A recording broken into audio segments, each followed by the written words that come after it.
L'objectif de ce webcast, c'est un webcast qui va durer 45 minutes et qui a pour objectif de vous montrer qu'Autodesk propose des solutions pragmatiques pour couvrir les thèmes de l'industrie du futur. Au travers de cette présentation, nous allons vous montrer que l'usine du futur n'est pas quelque chose d'abstrait, mais que c'est quelque chose qui se passe aujourd'hui, maintenant. En attendant que les dernières personnes se connectent, je vous propose que l'on fasse une petite introduction justement sur ce thème de l'usine du futur. Comme vous le savez sûrement, nous sommes entrés dans une nouvelle ère avec l'industrie 4.0, c'est-à-dire que nous vivons dans un monde digital et ultra connecté. Ces nouvelles tendances se répercutent en premier dans l'industrie et sur l'organisation des usines. Grâce à l'automatisation, la digitalisation ou encore le big data, l'industrie se modernise et l'usine devient intelligente. Alors, qu'est-ce que l'usine intelligente? Quel est le concept? On peut dire que c'est un centre de production composé d'unités flexibles, automatisées et interconnectées, dont une des finalités est de pouvoir suivre la production en temps réel. Chez Autodesk, nous avons constaté que 3 facteurs ont contribué de manière importante à ces bouleversements dans l'industrie. Tout d'abord, l'évolution de la nature de la demande. Vous l'avez sûrement remarqué, la demande devient de plus en plus exigeante, avec des besoins très spécifiques comme un besoin de personnalisation très important et souhaitent recevoir leurs produits le plus rapidement possible. De ce fait, les usines doivent s'adapter car les clients ont un impact de plus en plus direct dans la chaîne de production. Si une entreprise n'est pas en mesure de répondre à certains de ces critères, tout simplement, leurs clients ou prospects n'hésiteront pas à se tourner vers une autre entreprise qui sera plus à même de satisfaire leurs attentes. Le deuxième facteur qui influe sur l'organisation des usines est que les produits deviennent de plus en plus complexes et de plus en plus configurables et personnalisables. Les différentes configurations peuvent dans certains cas dépasser le millier de possibilités, ce qui est un réel casse-tête pour les usines au niveau de la production. Ensuite, la troisième tendance qui caractérise cette nouvelle ère est que la production doit faire preuve d'agilité et de vitesse d'exécution afin d'être en mesure de produire des séries plus courtes que par le passé. Pour faire face à cette dernière tendance, nous assistons à l'émergence de l'impression 3D, qui peut être considérée comme une alternative plus qu'intéressante. Elle permet de raccourcir de façon importante le go-to-market, mais aussi de produire de petites séries et d'aller voir les utilisateurs et ensuite faire des modifications basées sur le retour des utilisateurs. La capacité de délivrer le produit ou la machine sous des délais très serrés est également cruciale de nos jours. Les cycles de vie produits sont de plus en plus courts. Prenons l'exemple de la téléphonie mobile, qui est un exemple très parlant, où aujourd'hui, un téléphone, 2 ans après sa sortie, est considéré comme totalement dépassé et n'est plus à la mode. Le danger pour les entreprises est que si ce produit n'est pas développé et mis en production assez rapidement, la concurrence dépassera l'entreprise en question et lui prendra les parts de marché. Aujourd'hui, l'industrie 4.0, c'est vraiment quelque chose de stratégique pour les industriels. Mais la question est comment y aller? Comment faire pour arriver à ce stade-là? Frédéric va vous présenter les différents ateliers de cette industrie 4.0. Alors en effet, l'industrie 4.0, si on regarde un petit peu les études qui sont réalisées, notamment ce slide est un extrait de l'étude de Roland Berger, on voit que le déploiement de l'industrie 4.0, ça va passer par différents ateliers comme la partie conception produit process, pilotage contrôle, opération fabrication, intégration, organisation du travail, et on va trouver de façon transverse le cloud. Alors c'est vrai que on voit différents points, comme par exemple la partie CAO, CFAO. Eh bien, si on va, quand on lit ce diagramme, on voit ici ce qui est valable aujourd'hui et l'objectif étant d'aller vers l'industrie 4.0. Eh bien, on voit que la modélisation de la ligne est quelque chose d'important. On parle aussi de cobotique, on va parler d'objets connectés, on va parler, comme l'a évoqué Olivier, de nouveaux modes d'impression. Mais c'est vrai que, je dirais, tous ces ateliers qui mènent à l'industrie 4.0 peuvent sembler compliqués à développer. Et à quelque part, le premier, celui qui est la base de tout, ça, c'est de toute façon la modélisation de la ligne, c'est la conception du produit process, c'est ce qu'on voit, la colonne 1 complètement à gauche. Et donc, c'est celle que vous pouvez déployer d'ores et déjà et qui sera utile pour l'ensemble je dirais, des autres ateliers à développer pour atteindre cet objectif. Et donc, pour cette modélisation de l'usine virtuelle, qui mieux qu'Autodesk peut vous aider, puisqu'Autodesk, c'est eh bien je dirais des compétences dans le bâtiment, le BIM, le Building Information Modeling, je vais en parler tout de suite après.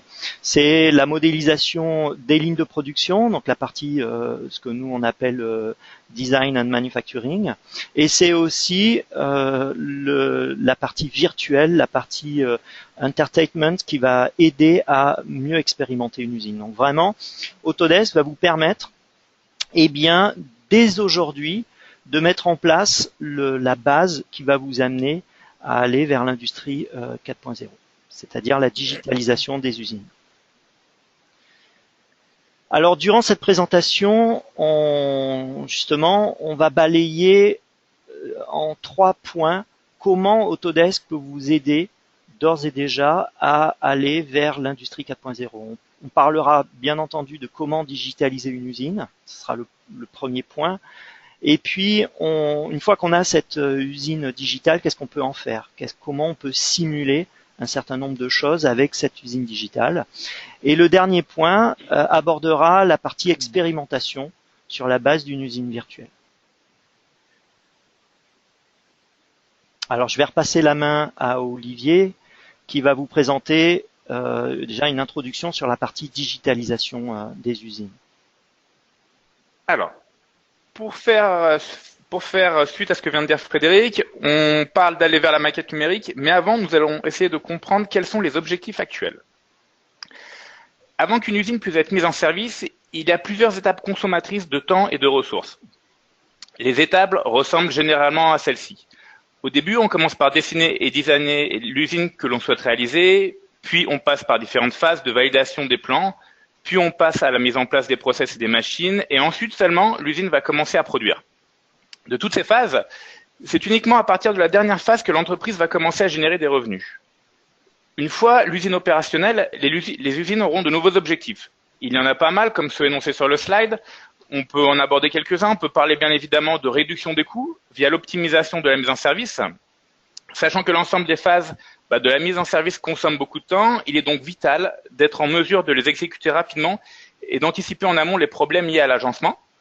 Nous pouvons aussi mentionner la problématique de la réduction du temps de go-to-market, de laquelle il résulte en fait une importance de sortir les nouveautés sur le marché le plus tôt possible, sous peine de voir la concurrence nous dépasser. Ou encore, on peut également aborder des thèmes comme être en mesure de répondre à un plus grand nombre d'appels d'offres en présentant une maquette numérique, ce qui augmentera le ratio d'affaires remportées. Slide suivant.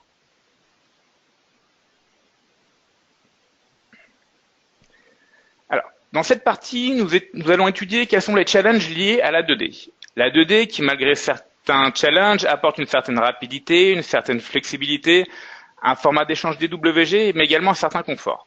C'est vrai, et Autodesk l'a très bien compris, en vous proposant une solution 2D 3D qui permet de faire une transition souple entre vos méthodes de travail actuelles et un passage vers la 3D. Aujourd'hui, pour travailler sur l'agencement des usines et sur l'optimisation des espaces, la plupart des entreprises travaillent en 2D.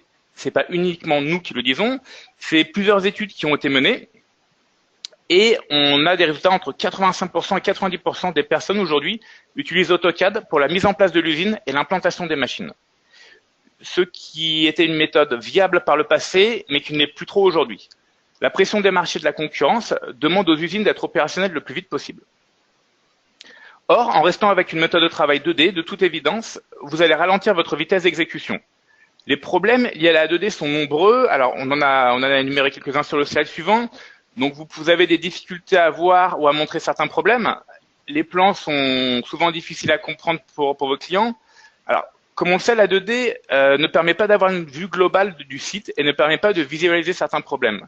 Passer en 3D permettra de vous projeter donc virtuellement dans l'usine et de voir certaines choses que vous ne pouvez pas voir tout simplement en 2D. Ensuite, on peut également parler de découverte tardive dans la détection des interférences des problèmes d'espace. Si vous essayez de faire entrer une machine de 6 mètres sur 4 dans une usine et que les portes d'entrée ne font que 3 mètres sur 2, vous ne pourrez pas faire entrer ces machines. Or, vous pouvez détecter ce type de problème en amont et travailler sur l'agrandissement des portes d'accès. Pour information, on a eu des retours d'expérience où certains industriels ont dû faire rentrer certaines machines par le toit parce qu'ils n'avaient pas prévu justement de réaliser des portes d'entrée assez grandes.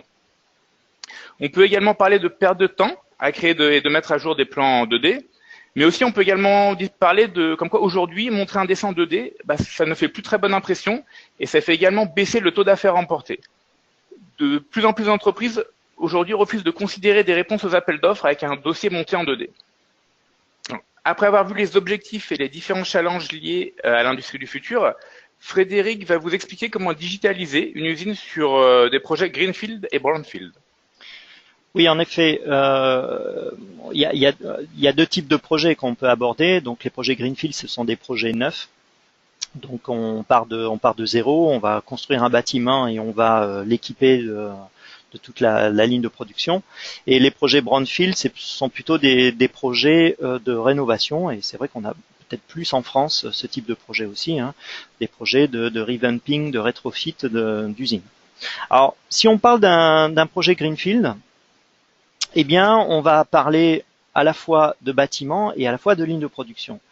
Il faut savoir que pour la partie bâtiment, le BIM est quelque chose qui est maintenant fondamental. Alors qu'est-ce que le BIM? C'est le Building Information Modeling, ou en français, la modélisation des informations du bâtiment. C'est un peu comparable au PLM que l'on connaît en mécanique, mais plus pour le bâtiment.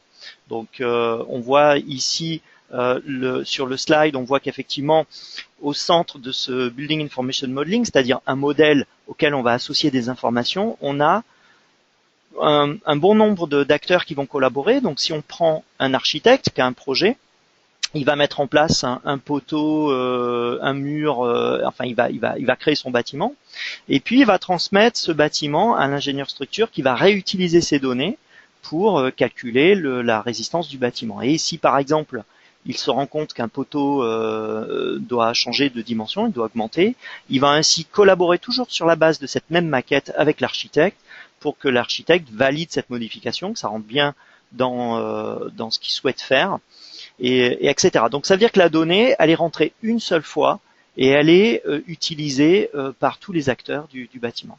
Donc c'est quelque chose qui est aujourd'hui important puisque c'est de plus en plus obligatoire en Europe, et ça l'est aux États-Unis, de façon à ce que les gens puissent travailler de façon collaborative et plus efficace. Alors Autodesk, par rapport au BIM, a été le pionnier, puisque c'est nous qui avons développé cette technologie. Aujourd'hui, c'est notre solution BIM est la plus répandue. Vous allez entendre parler de Revit certainement, qui est un des outils qui est BIM compatible BIM. Et donc aujourd'hui, toute la gamme de produits Autodesk est compatible BIM. Donc on est capable de lire des formats BIM et d'exporter des formats BIM. Et puis on va parler de ligne de production.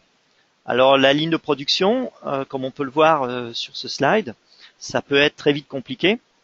Et comment aujourd'hui on peut arriver à obtenir une maquette digitale 3D de cette ligne de production tout en gardant la souplesse que vous connaissez probablement avec l'utilisation d'AutoCAD par exemple, avec la mise en place d'éléments sur la base de blocs avec AutoCAD. Donc Autodesk a développé une solution 2D 3D, c'est-à-dire qu'on va garder cette souplesse d'implantation avec AutoCAD, mais on va vous aider à aller vers la ligne de production en 3D. Alors pour cela, je vais vous le montrer directement dans l'outil, ça sera plus simple. Donc dans la solution que propose Autodesk en solution de Factory Design, on a bel et bien AutoCAD, donc quelque chose que probablement vous connaissez pour de l'implantation. Et vous allez pouvoir, alors là j'ai pris un exemple d'une usine, un exemple très simple, vous allez pouvoir utiliser AutoCAD avec une couche bâtiment, c'est-à-dire que vous allez être en mesure, donc je le fais avec vous, hein, c'est pas une vidéo, je le fais en live avec vous, vous allez être en mesure d'adresser une partie du bâtiment, des espaces. Donc ça c'est important quand on a un concept d'usine. Donc là j'ai mis en place une zone, je peux continuer à travailler sur cette zone en rajoutant des ouvertures évidemment. Et vous voyez que c'est un AutoCAD intelligent qui a la capacité, qui vous propose des outils métiers pour adresser la partie bâtiment. On peut mettre en place des poteaux, des trames de poteaux, des murs porteurs, des dalles, etc. Une fois que on s'est occupé de cette partie bâtiment, on peut travailler sur la mise en place d'équipements. Alors, dans la solution d'implantation que propose Autodesk, vous avez une bibliothèque qui est riche en composants d'usine. Donc, dans cette bibliothèque, vous allez trouver un certain nombre d'éléments standards que vous pouvez télécharger. Vous pouvez faire une recherche. Donc, par exemple, je vais chercher un rack de stockage. Et cette bibliothèque est connectée à Internet et vous pouvez télécharger ces équipements. Et on a des partenaires qui nous proposent régulièrement des nouveaux équipements que l'on peut intégrer, que l'on peut télécharger et directement utiliser. Donc, par exemple, si je vais dans les assets système, je peux, par exemple, récupérer un personnage comme celui-ci que je vais mettre dans cette zone de stockage, ou alors ici un matériel, voilà, un Clark avec, pourquoi pas, une palette. Ouais. Vous voyez, donc on peut rapidement mettre en place des éléments alors sur la base d'AutoCAD, c'est-à-dire on travaille en 2D avec des blocs. Toutefois, la question vient, c'est moi j'ai une machine, cette machine aujourd'hui elle est développée sur SolidWorks, est-ce que je peux intégrer cette machine dans la bibliothèque? La réponse est oui, puisque dans la solution de Factory Design que propose Autodesk, vous pouvez lire des formats qui vont être les formats CATIA V4, CATIA V5. Vous voyez qu'on peut lire bien évidemment les formats Revit, qui sont les formats BIM, et on a SolidWorks. Donc on peut très bien ouvrir un assemblage, l'assemblage d'une machine réalisée sous SolidWorks. Donc on peut l'ouvrir en format natif, et ensuite on va avoir la capacité de simplifier cette machine, puisque lorsqu'on souhaite faire de l'implantation, eh bien, on ne veut pas avoir tous les détails de la machine, ça ne sert à rien. Donc, on souhaite réduire le nombre de pièces, simplifier cette machine, voire créer des volumes englobants, et garder aussi une certaine lecture de la machine, c'est-à-dire probablement la reconnaître, mais pas donner sa propriété intellectuelle. Donc, dans la solution d'implantation proposée par Autodesk, vous avez une boîte à outils qui va vous permettre de directement simplifier la machine. Donc là, j'ai une machine qui comporte 2800 pièces, qui est une machine de packaging. Eh bien, je vais pouvoir inclure et exclure des composants, définir une enveloppe ou créer une pièce multicore de cet assemblage, qui sera une pièce simplifiée pour laquelle je vais pouvoir enlever de façon automatique des congés de raccordement, des chanfreins, des pièces par rapport à leur taille, etc. Et comme vous le voyez, eh bien, je peux basculer du master, c'est-à-dire de l'assemblage global, à une pièce multicore. Et vous le voyez en bas à droite de mon écran, c'est bien une seule pièce que nous avons là, qui va être simplifiée. Voilà. Et donc, on va pouvoir réduire aussi la taille des fichiers, mais aussi l'aspect visuel, et ainsi l'intégrer dans la bibliothèque, puisque on a directement une boîte à outils qui va nous permettre d'adresser l'intégration de cette machine dans la bibliothèque en définissant une surface, des connecteurs. Alors, je vous expliquerai à quoi servent ces connecteurs juste après. Ce sont ces sphères que vous voyez ici qui vont permettre d'assembler des éléments les uns avec les autres et transmettre de l'intelligence.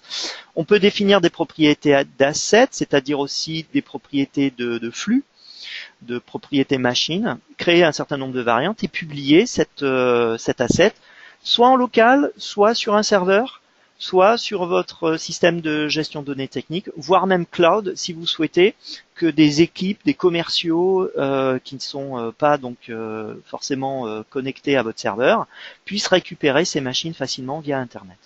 Bien sûr, le tout étant sécurisé. Donc une fois qu'on a fait ce travail, eh bien je peux récupérer cette machine à travers ma bibliothèque en utilisant l'outil de recherche. Et ainsi, vous voyez, elle apparaît ici.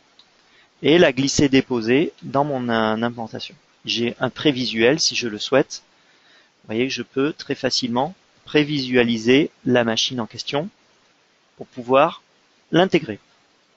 Donc là encore, je glisse et dépose l'objet et je peux à tout instant même le modifier, le déplacer.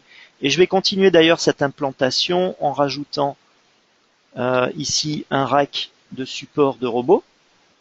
Et je vais rajouter aussi des convoyeurs. Alors on peut créer ce que nous on appelle des chaînes de convoyeurs. Si vous avez beaucoup de convoyeurs à mettre en place, on peut utiliser les fonctionnalités de polyline d'AutoCAD pour créer les convoyeurs, sachant que ces convoyeurs, ils vont être remplacés, enfin cette polyline de convoyeurs va être remplacée par chaque module de convoyeur avec des sections types, et s'il y a des sections qui sont modifiées, elles seront mises en évidence si elles sont raccourcies ou rallongées évidemment.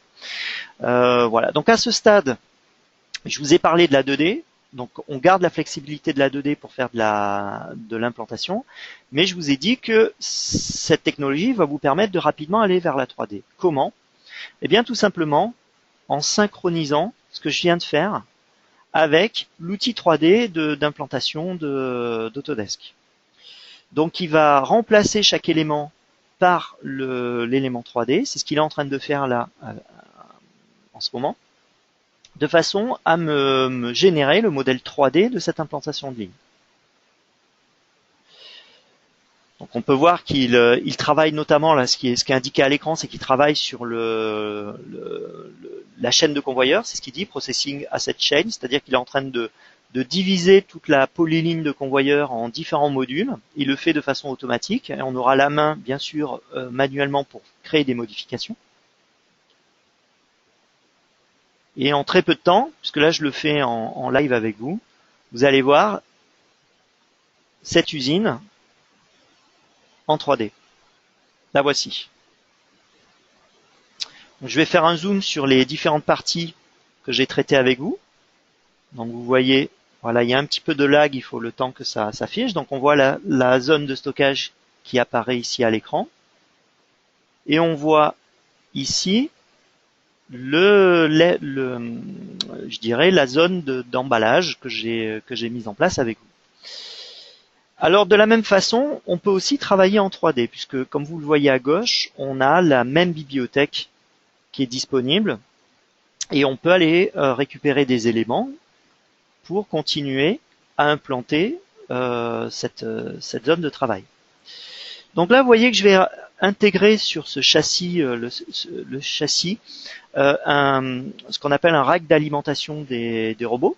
Et vous voyez que je vais les connecter grâce à ces sphères vertes, qui sont donc des connecteurs intelligents, qui va me permettre d'assembler les éléments les uns avec les autres, comme des éléments, comme des Lego, mais aussi d'avoir une lecture des paramètres des uns par rapport aux autres. C'est pour ça que ce rack s'est adapté de façon automatique à mon châssis. Et donc vous pouvez imaginer très facilement qu'on peut appliquer cette intelligence à différents assets, comme par exemple des convoyeurs en largeur, longueur, hauteur, etc. Et donc on peut, comme vous le voyez, là si par exemple je mets en place un convoyeur incliné, voilà, si je mets un bout de convoyeur droit, si je rattache un bout de convoyeur droit à ce convoyeur incliné, il va automatiquement, les pieds vont automatiquement s'allonger et s'adapter. Voilà, donc chaque élément vont comporter une certaine intelligence, et on peut à tout moment modifier ces éléments, comme par exemple ce convoyeur. Je vais tout simplement, voilà, accéder à ses propriétés et le rallonger. Donc je vais ici changer cette valeur, et vous allez voir qu'automatiquement il va mettre des pieds supplémentaires. Ouais, donc on peut vraiment développer des éléments intelligents de façon à pouvoir très rapidement travailler sur cette implantation en 3D, sur cette ligne de production. Je vais aussi vous montrer qu'on peut travailler sur des assets qui sont en nuage de points. On peut aussi intégrer des machines. Alors j'en parlerai un peu plus tard, mais c'est vrai que on peut aujourd'hui, avec un scanner laser, eh bien scanner des machines ou un environnement existant. Et grâce à notre technologie Autodesk, on peut facilement intégrer ces machines en nuage de points. Comme vous le voyez, là c'est un groupe électrogène qui a été modélisé, enfin récupéré en nuage de points à partir d'un scan laser que j'ai intégré dans la bibliothèque et que j'utilise très facilement. Et une fois qu'on a fait ce travail d'optimisation de l'implantation en 3D, on peut très bien revenir vers le plan 2D et vice versa. Donc on a vu, je reviens sur ma trame de présentation, on a vu que cette méthode 2D 3D nous permet d'aller très vite vers une maquette digitale, à la fois du bâtiment avec la récupération des informations BIM d'un bâtiment, et à la fois sur la ligne de production avec cette méthode d'implantation souple. Maintenant, je vais vous parler des projets brownfield. Alors, les projets brownfield sont des projets existants et c'est travailler dans un espace qui est existant, une usine existante et modifier des implantations. Aujourd'hui, la solution de scan laser est ce qui va vous permettre de gagner énormément de temps déjà pour capturer cet existant, mais vous allez avoir une précision inégalée, puisque avec un scan laser, on peut atteindre le millimètre de précision, ce qui est largement suffisant pour faire de l'implantation. Et ce que va proposer Autodesk, c'est vraiment une solution qui va vous permettre de travailler, de concevoir dans cet environnement réel. Alors, je vais vous montrer un autre exemple. Je vais fermer ici ce modèle, voilà, en sauvegardant, et je vais vous montrer un atelier qui a été capturé. Alors on a la technologie qui permet non seulement de travailler sur tous les formats de scan laser, donc Faro, Leica et autres, de concaténer les données. Cette technologie s'appelle Recap 360 Professional. Donc comme vous le voyez là, donc je suis en live avec vous, c'est un modèle, c'est une usine qui a été digitalisée, enfin qui a été scannée avec un scan laser. On voit d'ailleurs au niveau de chaque scan en base, là où a été posé le scan laser. Et donc on peut facilement naviguer dans ce scan, mais aussi on peut travailler, isoler, visualiser très facilement toutes les zones qui ont été capturées. Donc là, par exemple, je peux isoler cette machine par exemple, en faisant une sélection. Je peux faire une sélection comme ceci, vous voyez, et puis progressivement isoler les différents éléments. Je peux faire une sélection au niveau de 3 points, ça va me sélectionner le sol, etc. Donc on peut isoler, enlever des machines. Et c'est ce que j'ai fait sur cette maquette. Vous voyez, j'ai effectivement travaillé dans cette zone et j'ai enlevé une machine. Et ce que propose Autodesk, c'est cette capacité de travailler dans cet environnement existant et donc de pouvoir rajouter. Donc je vais récupérer ma palette à outils et je vais rajouter une machine. Voilà, donc par exemple cette machine que j'ai récupérée, que Fanuc a bien voulu nous partager sur notre bibliothèque. Et vous voyez que je l'implante très facilement ici dans cet espace.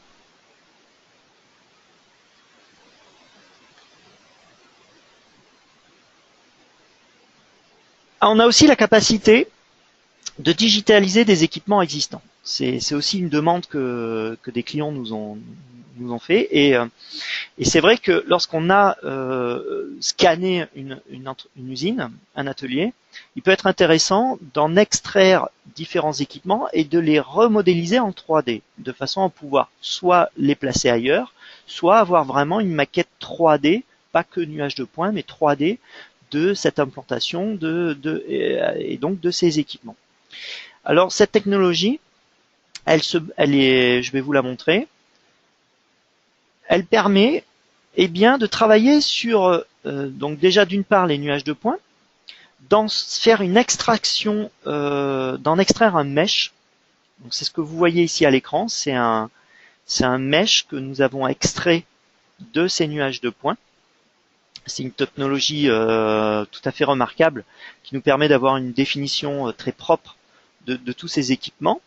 On peut encore l'améliorer, on a tous les outils pour travailler sur ces mèches et les simplifier, les corriger, etc. Donc là, vous voyez on voit un petit peu plus en détail le maillage.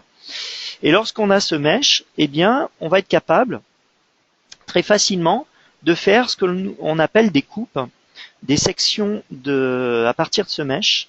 Donc on va se positionner à un endroit et on va couper la pièce avec un plan et obtenir eh bien, des esquisses. Ces esquisses vont nous permettre de remodéliser en partie la pièce. Donc là, voilà, je vous montre ici l'esquisse que j'ai obtenue.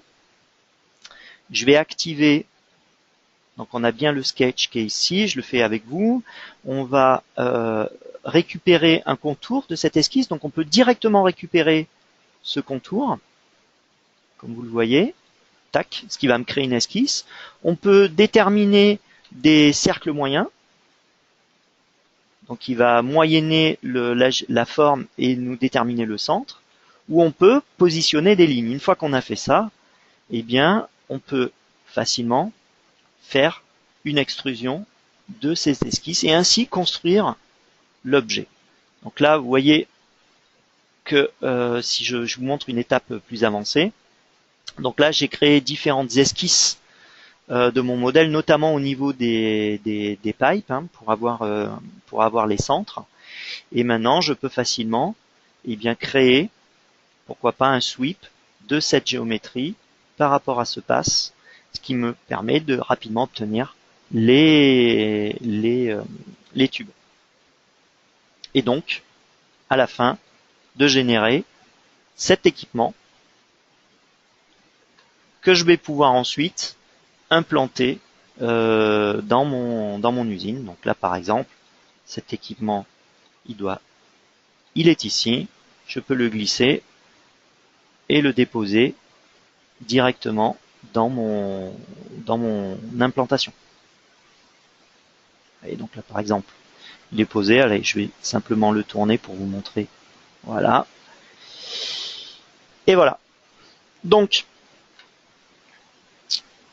on a vu qu'on était capable de digitaliser non seulement sur la base dans un contexte réel, capturé par nuage de points, de positionner des équipements sous forme de modèle 3D, mais aussi de faire une extraction, une digitalisation des équipements qui sont existants.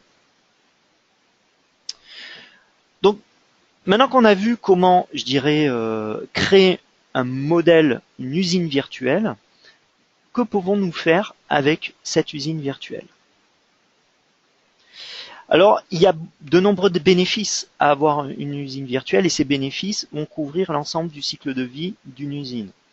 Tout d'abord, si on regarde cette roue qui représente le cycle de vie, au centre duquel on a la maquette digitale, eh bien on a la capacité, et c'est vraiment des solutions qu'offre Autodesk, de simuler la partie flux de l'usine. Donc on a, pour chaque équipement, on peut définir un certain nombre de paramètres machines qui vont être utilisés dans un outil de simulation de flux. Et donc on va pouvoir en temps réel travailler, optimiser, modifier cette ligne de production. On peut aussi faire de l'optimisation d'implantation de machines par rapport au coût de transport et au taux d'utilisation des machines. Ensuite, une fois qu'on a cette maquette digitale 3D, c'est le deuxième, je dirais, camembert que l'on voit complètement à droite, eh bien, on va pouvoir mieux collaborer avec les différentes équipes, notamment les équipes building et les équipes de ligne de production. On va ensuite valider grâce à des clash detection. Donc, on va ainsi anticiper toutes les erreurs qui peuvent survenir sur chantier en amont. Et ensuite, on va travailler sur la partie building, c'est-à-dire phasage du chantier. On a la capacité, grâce à cette maquette digitale, d'affecter un certain nombre de tâches, un visuel à chaque tâche, et donc de simuler l'évolution de la mise en place des équipements dans l'usine. voire du bâtiment aussi. Et enfin, en phase opérationnelle, le fait d'avoir cette maquette digitale d'usine va nous permettre d'accéder beaucoup plus facilement aux informations, de pouvoir faire aussi de la maintenance prédictive et pourquoi pas du facility management. Donc de toute façon, une fois qu'on a cette maquette digitale, eh bien, elle va nous servir dans toute l'évolution de l'usine, et c'est une part du lean manufacturing, c'est-à-dire une amélioration constante de l'usine.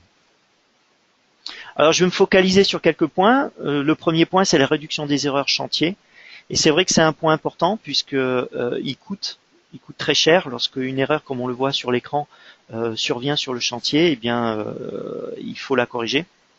Et donc, si je reviens sur mon modèle de démo, je vais vous montrer ici l'outil de revue de projet que propose Autodesk. Cet outil s'appelle Navisworks, peut-être vous le connaissez.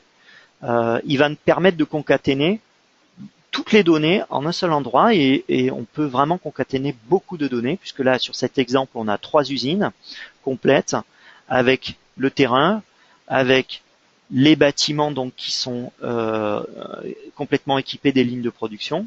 Alors c'est vrai que c'est peut-être pas très souple chez vous puisqu'il y a du lag du fait de la web démo, mais sachez que c'est très fluide sur un PC tout à fait moyen puisque c'est une technologie qui vraiment permet de gérer un grand nombre de données. Donc on peut voir qu'on peut récupérer des éléments de structure, des bâtiments, puisque cet outil permet de lire les formats BIM, mais aussi tout le piping, tous les équipements, et on peut mettre énormément de données. Voilà. Donc, lorsqu'on utilise cet outil, l'avantage c'est qu'on peut à tout moment faire des mesures, donc ça va nous aider à mieux collaborer sur cette maquette digitale. On peut créer des annotations, comme je le fais ici, sauver ces annotations et les transmettre aux différentes personnes qui travaillent sur le projet. Il existe une version gratuite, donc la version payante, c'est celle qui permet de concaténer les données et de faire de la détection d'interférences. La version gratuite permet simplement de visualiser, de lire les annotations et de naviguer dans le modèle. Alors on a parlé de clash detection, donc détection d'interférences. Sur cette maquette complète, est-ce que j'ai des interférences? C'est une question auquel nous allons répondre tout de suite, puisque nous avons un outil de détection d'interférences. Donc je vais tout simplement l'activer. Le voici. Donc Clash Detective. Cet outil va nous permettre de définir des sets de détection, c'est-à-dire l'usine avec, enfin le bâtiment avec la ligne de production ou le bâtiment avec le piping, etc. Le type de détection, si c'est du hard ou du clearance, et on peut lancer la détection d'interférence. Il va tout de suite se focaliser sur le problème et nous identifier là où il faut corriger, évidemment. Et on va pouvoir affecter, assigner cette problématique à quelqu'un et ensuite traquer ce clash de façon à être sûr de le résoudre complètement. Donc là, dans notre cas, vous voyez qu'on a un mur avec un convoyeur, il faut faire une ouverture. Donc je vais la faire avec vous. Je réouvre mon modèle et je vois effectivement que j'ai oublié de mettre une ouverture ici. Donc je vais créer l'ouverture en utilisant l'outil dédié à cela dans toute la palette d'outils bâtiment. Voilà, donc je vais sauvegarder. Et si je reviens sur mon outil d'Engineering Review, et je vais me mettre en vue comme ceci, voilà, eh bien, je vais mettre à jour ma maquette, puisque cet outil permet à tout instant d'avoir les données les plus à jour et ainsi de vérifier le bâtiment. Et vous voyez que mon ouverture est apparue et je peux maintenant, si je le souhaite, relancer une analyse de clash et on peut voir que le clash qui était identifié apparaît maintenant comme résolu. Donc voilà déjà un bénéfice d'avoir une maquette digitale complète de l'usine qui inclut les nuages de points, les modèles 3D, etc. Donc je vous ai parlé de la simulation de flux. Donc on a un outil d'analyse de process, de flux. On a un outil d'optimisation de positionnement de machine qui est complètement intégré à la bibliothèque. Et on peut simuler ce que nous on appelle la 4D, c'est-à-dire sur la base de ce que vous avez vu là, l'outil Navisworks de revue de projet permet aussi de lire des projets Primavera ou MS Project et d'associer un visuel à chaque tâche. Et c'est ce qu'on voit sur l'image du poste de travail. Donc au fur et à mesure où on simule l'avancement du projet, on a les éléments qui apparaissent. On peut aussi simuler les déplacements des éléments, etc. Et puis le point que je souhaitais aborder avec vous, c'est aussi l'accès à l'information, puisque on peut charger la maquette d'usine sur une tablette et on peut accéder aux différentes informations de chaque élément directement sur une tablette. Et enfin, puisque l'heure tourne quand même, le troisième point qu'on souhaitait aborder avec vous, c'est la partie expérimentation d'une usine virtuelle. Alors, rapidement, on est en train aujourd'hui de faire face à la 4e vague technologique. Alors, qu'est-ce que sont ces vagues? Que sont ces vagues technologiques? La première, c'est le PC, hein, on l'a tous vécu. La deuxième, c'est l'émergence d'Internet. La troisième, c'est les mobiles, smartphones, tablettes. Et la quatrième, c'est la réalité virtuelle et la réalité augmentée. Et on le voit de plus en plus parce que, par exemple, on a des compagnies aériennes qui proposent maintenant des casques de réalité virtuelle pour passer le temps en vol.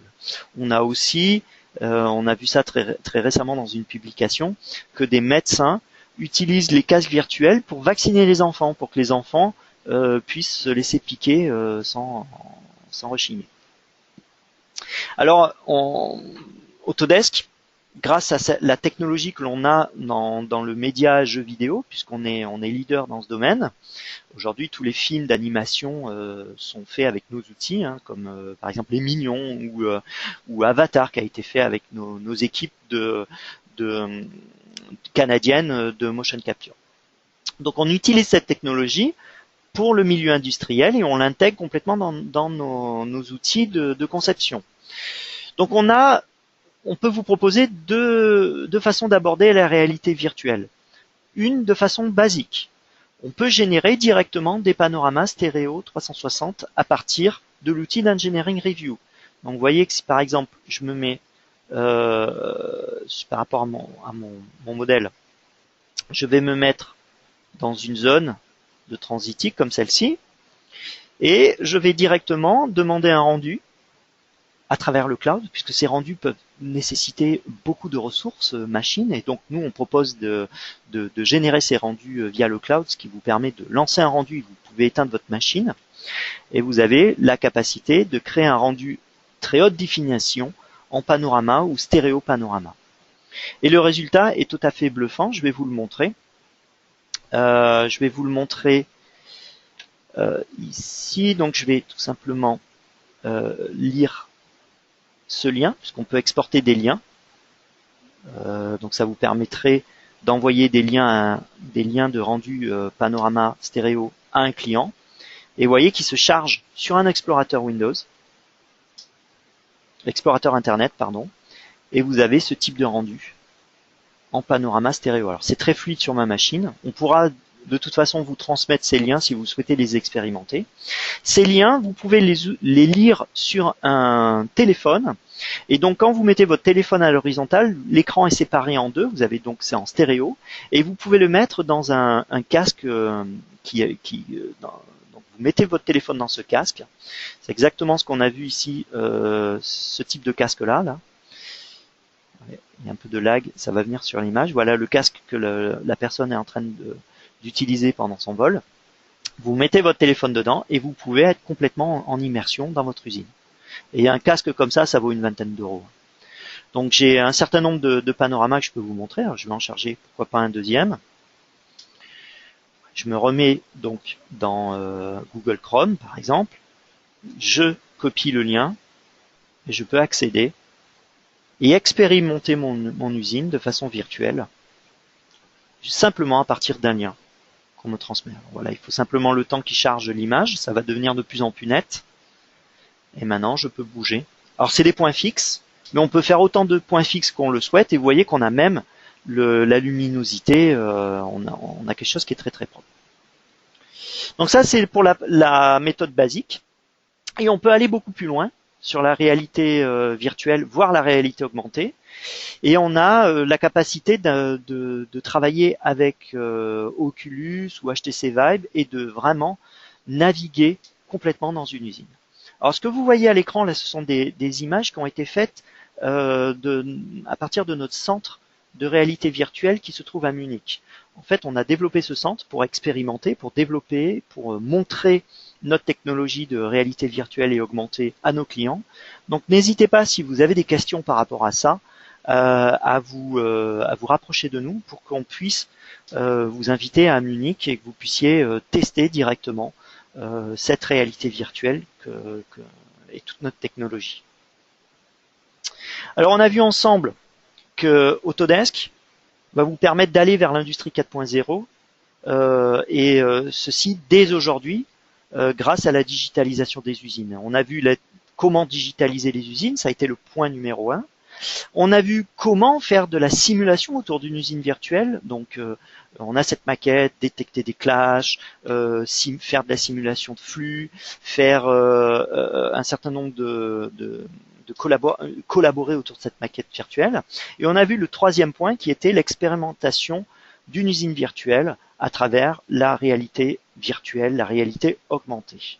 Donc, vraiment aujourd'hui, Autodesk peut vous accompagner en posant ce fondamental qui est la digitalisation des usines, et on va vraiment pouvoir vous aider à aller vers l'industrie 4.0 dès aujourd'hui.